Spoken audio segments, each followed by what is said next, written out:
తర్వాత ఎవ్వరు తీసుకోరు, ఏ గురువు అయినా కూడా తీసుకోరు. అందుకే నేను పిల్లలకు కూడా నేను ఇదే చెప్తున్నాను, మత్తుకు బానిస కాకండి, మీ తల్లిదండ్రికి చెప్పినట్టు వినండి, మంచిగా చదువుకోండి, ఉద్యోగాలు తెచ్చుకోండి, ఆనందంగా ఉండండి. మీ అలంకరణ ఏదైతే ఉందో ఈ పట్టీలు గాని అది దీక్ష కంప్లీట్ అయ్యాక ఇచ్చారంట, ఈ అలంకరణ అంతా మానవ ఇచ్చల్లాగే ఉన్నాయి, అతీతంగా ఏం లేవు కదా. అంటే అమ్మవారికి అలంకరణ అంటే ఇష్టం అమ్మ, ఆడపిల్లకి ఎవరికైనా అలంకరణ. అమ్మవారికి నాకు అలంకరణ ఇష్టం అని ఎక్కడ చెప్పలేదు, మన కళ్ళ కోసం మన తృప్తి కోసం మనం పెట్టుకుంటున్నాం కదా అలంకరణ. అమ్మవారు ఎక్కడా చెప్పలేదు కదా నాకు అలంకరణ ఇష్టం. స్వయంగా నా రూపాన్ని అమ్మా ఇది నీ రూపము, నాకు ఇది ఇష్టము, నేను చేయించుకో, నేను పెట్టుకున్నాను. ఇది మీకు ఇష్టంగా పెట్టుకున్నారు, అమ్మవారికి ఇష్టం అని. అమ్మవారికి కూడా ఇష్టమే, అమ్మవారికి ఇష్టమని ఎక్కడ ఉంది? అవును, నేను మనం అలా అలంకరించుకుంటున్నాం. ఇప్పుడు నీకు అలంకరణ ఇష్టమా? అవును అవును కదా, నాకు కూడా ఇష్టమే. అదే నేను నాతో ఈక్వల్ కాదు కదా. అదే నేను చితాభస్మంతో అలంకరణ చేసుకుంటాను. అమ్మవారికి నేను అలంకరణ చేసినప్పుడు నేను అలంకరణ చేసుకుంటాను, నాకు ఇష్టము, మీకు ఇష్టం. అవును, కానీ అమ్మవారికి ఇష్టం అని ఎక్కడా చెప్పలేదు కదా. అమ్మవారికి అలంకరణ ఇష్టం అని ఎక్కడా చెప్పలేదు. నీకు తెలుసా అమ్మవారికి అలంకరణ ఇష్టం లేదని? మరి ఇష్టం ఉందని మీకు చెప్పారా? నాకు చెప్పారు కాబట్టి నేను చేస్తున్నాను. అమ్మవారికి అలంకరణ నేనే చేస్తాను. నేను అఘోరి కాళి అమ్మవారికి నేను అలంకరణ చేస్తాను. అమ్మవారికి ఇష్టమని నాకు చెప్పింది అమ్మ. నేను నాకు చెప్పలేదని ప్రూఫ్ ఎలా లేదు, మీకు చెప్పారని ప్రూఫ్ కూడా లేదు కదా. నాకుంది ప్రూఫ్, నాకుంది కాబట్టి నేను ఈ రోజు ఇలా ఉన్నాను. నీకు లేదు కాబట్టి నువ్వు అలా ఉన్నావు. దైవ జ్ఞానం మాకు లేదు, మీకుంది అంటారు, అంతేనా? జ్ఞానం అందరికి ఉంటది, ఎవరికి ఏ జ్ఞానం ఉంటుందో ఆ జ్ఞానం వాళ్ళకే ఉంటది. అమ్మవారికి చేసే అలంకరణ మీరు చేసుకుంటారు, అమ్మవారు మీకు చెప్పిందని. అమ్మవారికి పెట్టే ప్రసాదం ఏదైతే ఉందో మరి అది కూడా భుజించవచ్చుగా. అమ్మవారికి పెట్టే ప్రసాదం మాది వేరే ఉంటది. ఏంటది? మనిషి మాంసం. దాన్ని నేను నైవేద్యంగా ఆమెకు చూపించుకొని నేను తినేస్తాను. మొదటిసారి మాంసం తిన్నప్పుడు, మనిషి మాంసం తిన్నప్పుడు, కాలుతున్న శవం మీద నుంచి చర్మం తిన్నప్పుడు, మాంసం తిన్నప్పుడు మీకు కలిగిన అనుభూతి ఏంటి? అది నేను తినలేను, నేను చెయ్యలేను అనిపించలేదా? చాలా ఆనందం వేసింది. ఆనందం. ఎన్నో ఏట తిన్నారు? ఎన్నో ఏట? నేనా? మీ ఎన్నో సంవత్సరాలు? 10 ఏజ్ ఉన్నప్పుడు అప్పుడు.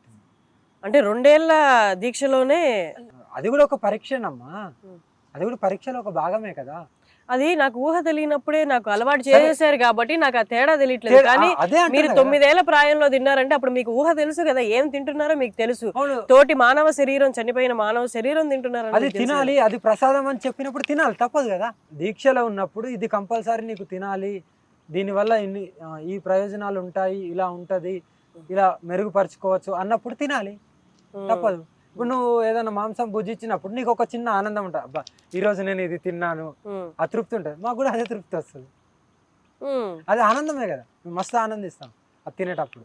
నాకు ఈరోజు ఒక ప్రసాదం దొరికింది, మహాప్రసాదం, చాలు. ఎక్కడ కార్లో ఏముంటాయి సామాన్లు? మొత్తం పుర్రెలు ఉంటాయి, 60-70 పుర్రెలు ఉంటాయి. అందరూ అడుగుతున్నారు ఈ క్వశ్చన్. ఋతుక్రమం అనేది ఆడవారికి అనేది కంపల్సరీ, అందులో మీరు 26 ఏళ్ళే అంటున్నారు కాబట్టి మీకు వయసు.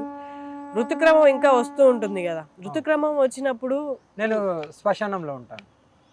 3-4 డేస్ శ్మశానంలో ఉండి ఇక్కడనే అఘోరి కాళికి సేవ చేసుకుంటా ఇందులోనే ఉండిపోతాను. అంటే బయటికి వస్తాను, గుళ్ళల్లోకి వెళ్ళాను. మీరు స్నానం చేయం, స్నానం మరి ఋతుక్రమం రోజుల్లో చేయం, బూడిద పుచ్చుకుంటాం. బూడిదతోనే మేము శుద్ధి చేస్తాం. వశీకరణ విద్య గురించి ఇందాక మాట్లాడినప్పుడు, అలాగే వశీకరణకి ఎవరైనా గురైన వాళ్ళు మీ దగ్గరికి వచ్చి విరుగుడు అడుగుతారా? చాలా మంది అడిగారు, తీసాం కూడా. ఇదే తెలంగాణలో తీసాము, సిద్దిపేట దగ్గర తీసాం మేము. తీయడం అంటే ఎలా ఉంటది? తీయడం అంటే వాళ్ళకు కొంతమందికి ఏంటంటే పడని వాళ్ళు ఉంటారు, వీళ్ళు ఆర్థికంగా కింద పడిపోవడము, లేకుంటే అనారోగ్యం పాలవ్వడము, వాళ్ళకి తెలియకుండానే ఎక్కడికి ఎంత హాస్పిటల్కి వెళ్ళినా తెలియకపోవడం, ఇలా ఉన్నప్పుడు వాళ్ళకు డౌట్ వస్తుంది, ఎక్కడికి వెళ్ళినా ఏం తెలుస్తలేదు ఎలా అన్నప్పుడు ఒకళ్ళ దగ్గరికి వెళ్ళినప్పుడు చెప్తారు. ఇంకా మా లాంటి వాళ్ళ దగ్గరికి వచ్చినప్పుడు అది కనబడుతుంది, మీకు చేసి ఉన్నది, దీనికి ఇరుగుడు చేసుకోండి అంటే అప్పుడు మేము చేస్తాం, తీసేసి వెళ్ళిపిస్తాం. వస్త్రాలు ధరించకపోవడం అనేది కంపల్సరీయా అఘోరీలో, లేకపోతే అది వాళ్ళు ఇండివిజువల్గా తీసుకున్న డెసిషన్? లేదమ్మా, ఇందులో దీక్ష నియమాలు ఉంటాయి. అఘోరాలు కొంతమంది వస్త్రధారణ ఆ పర్టికులర్ ప్రైవేట్ పార్ట్స్ దగ్గర మాత్రం కొంతమంది తీసుకుంటారు, కట్టుకోవాలి. కొంతమంది సాధువులలో మాత్రం లేదు, దిగంబరలాలుగానే ఉండాలి, వాళ్ళని కంపల్సరీ అనేది. ఎక్కడైతే నువ్వు శ్మశానం కాడికి వెళ్తావో అక్కడ అప్పుడు అందరు తీసేయాలి, వాళ్ళైనా వీళ్ళైనా ఎవరైనా సరే, అఘోరులైనా నాగసాధువులైనా అక్కడికి వెళ్ళినప్పుడు దిగంబరుగానే నువ్వు నీ పూజలు అనేటివి చేసుకోవాలి. ఇంకా నీ దగ్గరికి ఎవరైనా డబ్బులు తీసుకొచ్చి 1 లక్ష 2 లక్షలు దీన్ని డబల్ చేయండి అన్న వాళ్ళు ఉన్నారా? చాలా మంది ఉన్నారమ్మా. చాలా మంది ఉన్నారు. అదే మైకంలో ఉంటారు కదా, అమ్మో చాలా మంది ఉన్నారు. లక్షలు కాదు కోట్లు చేయమని అంటారు. అమ్మో అది ఎందుకమ్మా ఈ డబ్బు వెనకాల పడతారు? లోకంలో నడిచేది రెండు, ఒకటి స్త్రీ, ఓకేనా, ఒకటి డబ్బు.